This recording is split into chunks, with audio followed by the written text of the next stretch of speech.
Kaamirooyinka habeenkii wax lagu arko oo meel door cidlaha lagu diyaariyay ayaa waxay soo qabteen ilbiriqsiyo uu jiir ka baxsanayay miciyaha abeeso dilaa ah isagoo isticmaalaya taatiko difaac nafsi ah oo la yaab badan.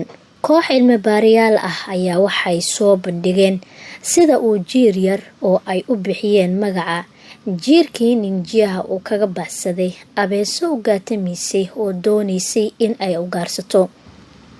Dhaqdhaqaaqan ayaa si soo laabasho leh ugu isticmaalaya abeesooyinka si joogto ah iyo xilli walba oo uu la kulmo weer lama filaan ah. Cilmi baarayaasha ayaa waxay u suura gashay in ay sawiraan ilbiriqsiyada uu jiirku ka baxsanayo miciyaha abeesada jiljiilka la yiraahdo ee dibka ka dhawaaqda. Abeesadan ayaa xawaaraheedu ay wax ku dishaa uu gaarsiisan yahay 100 milli ilbiriqsi, wax hal ilbiriqsi ka yar. Saynisyahanada waxay aad ula yaabeen taatikada uu jiirku naftiisa ku difaacay.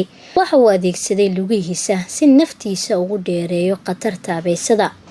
Cilmi baarayaasha ka tirsan jaamacadda California, Riverside iyo kuwa San Diego iyo Davis ayaa isku kaashaday si ay u daarugaan waxyaabaha qarsoon ee awoodda difaaca leh ee uu leeyahay jiirka, iyagoo adeegsanaya kaamirooyinkii ugu dambeeyay ee xawaarahoodu sareeyo.